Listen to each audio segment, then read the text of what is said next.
খুলে গেল এক নতুন কাস্টিং কোম্পানি। রিচু রয় রয় কাস্টিং কোম্পানি নামে তার নিজের একটি নতুন কাস্টিং কোম্পানি লঞ্চ করলো। এটি রয়েছে ৬৬ অশ্বিনীনগর রিজেন্ট পার্ক, পল্লী উন্নয়ন সেবা সমিতির ক্লাবের একদম কাছে, এবং এখানে ১ ডিসেম্বর থেকে অডিশন শুরু হবে এবং সবার যোগ্যতা অনুযায়ী তারা অবশ্যই কাজ পাবে। তাহলে আর দেরি কিসের? আগ্রহীরা দ্রুত রয় কাস্টিং কোম্পানির সাথে যোগাযোগ করুন। আপনারা দেখছেন এক্সক্লুসিভ ভিডিও কলকাতা নিউজ টাইমসের পর্দায়।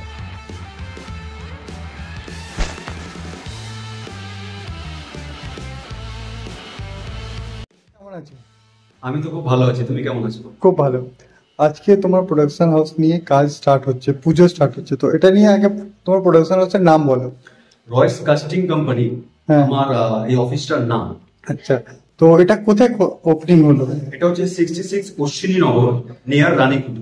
আচ্ছা, তুমি এই প্রোডাকশন হাউসে কি কি আনছো আগে এটা বলো। প্রথম কি আনছি বলতে সবার প্রথম আমি নিজে একজন অভিনেতা, তো আমি অভিনেতা থেকে যে যে জিনিসগুলো ফেস করেছি, তো সেই সূত্র নিয়ে আমি কাস্টিংটা শুরু করি।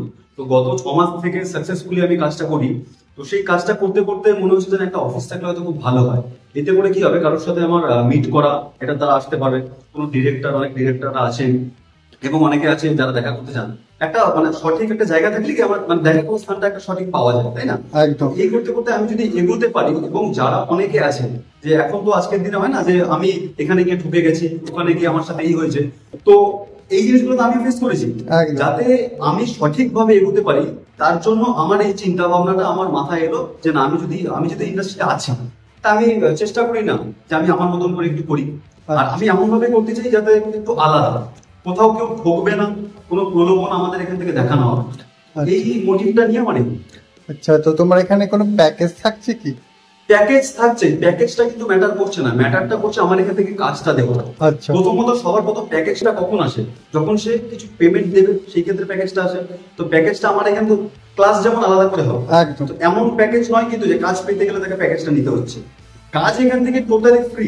আচ্ছা, কাজ নিয়ে এখানে কোনো অসুবিধা নেই। না, অনেকে এমন থাকে যে মনে করো আমি শিখতে চাইছি, হ্যাঁ, সেই ক্ষেত্রে তো একটা ক্লাস। হ্যাঁ।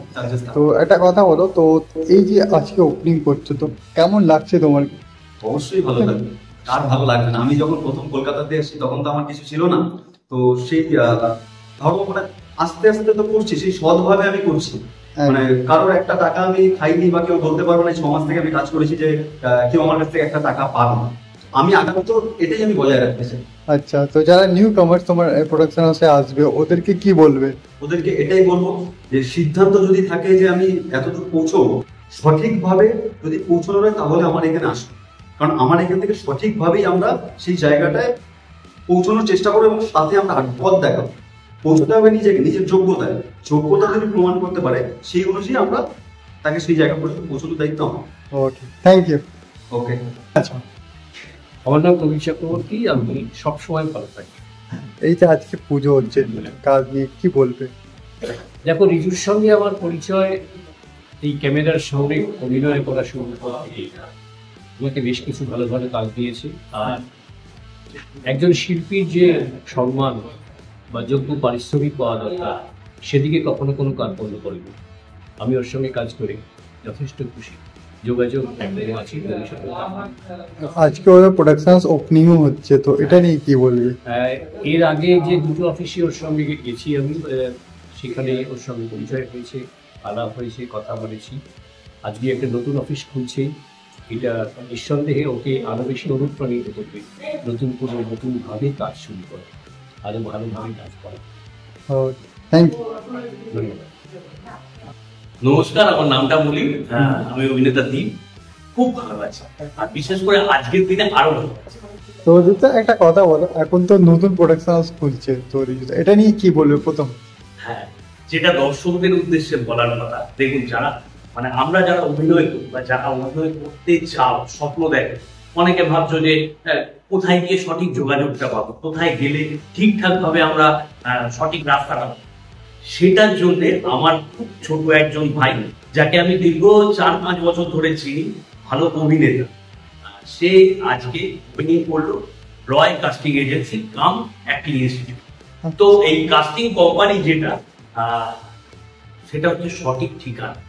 একদম। তো তোমার রিজুদার সাথে কত বছরের কন্ট্যাক্ট? আমার সাথে ধরো দীর্ঘ 4-5 বছর ধরে ওর সাথে পরিচয়। ও দীর্ঘ মানে পথ অতিক্রান্ত করে থিয়েটার করা একটা ছেলে, এবং অভিনয় ওর সাথে আমি নিজে একসাথে স্ক্রিন শেয়ার করেছি। খুব ভালো অভিনেতা। আচ্ছা, তো তোমার এখন কি কাজ আসছে? আমার কাজ আসছে বলতে আমার রিসেন্টলি একটা কাজ শেষ হলো, চিনি সিরিয়ালটা শেষ হতে চলেছে।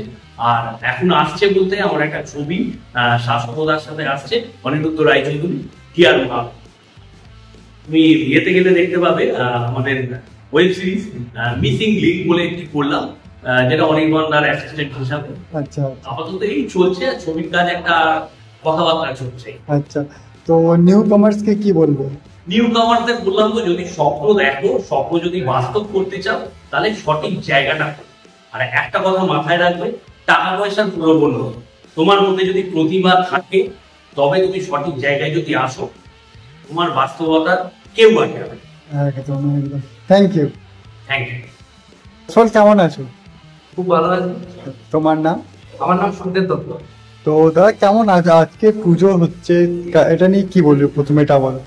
আজকে পুজো হচ্ছে, যেটা মূল উদ্দেশ্য, সেটা আমাদের একটা কাস্টিং কোম্পানি ওপেন হচ্ছে, যেটা মূল কর্ণধার হচ্ছে রিজু রয়। এরপরে যে কাজ করে, আমি কাজের ব্যাপারে বলবো, যে কাজ করে তার কাছ থেকে ভালো কাজ পেতে গেলে সেই মানুষটাকে প্রথমে ভালো হতে হয়। তো রিজুর সাথে আমার পরিচয় একটা শুটিং স্পটে, সেখান থেকে তার সাথে আমার যেভাবে বন্ধুত্ব হয়, যেভাবে ও আমার ক্লোজ হয়ে যায়, যেভাবে ওর সাথে আমার সম্পর্কটা তৈরি হয়, সেই হিসাবে আমি নিঃসন্দেহে বলতে পারি যে রিজু নিঃসন্দেহে একজন ভালো মানুষ। আর অবশ্যই ও কখনো কিছু মানে নেগেটিভ ভাবে না, সবসময় পজিটিভ ভাবে, আর সবাইকে নিয়ে এগোতে পছন্দ করে।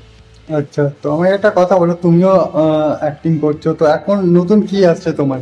আমার নতুন আসছে, অ্যাকচুয়ালি আমার বাড়ি হচ্ছে বাঁকুড়ায়। বাঁকুড়াতে আমাদের একটা ফাটকা বলে ফিল্ম রিলিজ হয়েছে। আচ্ছা, আমরা কাজ করেছি, আমরা বাঁকুড়ার ছেলেরা মিলে ওটাতে কাজ করেছি। তো বাইরে থেকেও আর্টিস্ট হায়ার করা হয়েছে, পুরো প্রফেশনালি যেরকম ভাবে কলকাতায় কাজ হয়, সেটা আমরা নিজেদের মধ্যে একটা চেষ্টা করেছি। তো সেটা আসছে, আশা করি কলকাতাতেও নেক্সট ইয়ার রিলিজ হবে। আচ্ছা, তো যারা নিউ কামার্স ওদেরকে কি বলবে? তাদেরকে একটাই কথা বলবো, পেশেন্স রাখতে হবে মূল কথা, আর শিখে যেতে হবে। শিক্ষার শেষ নেই, আর জীবন শিখে যেতে হবে। এই জিনিসটা মাথায় রেখে নিয়ে এগোতে হবে। Thank you. Thank you.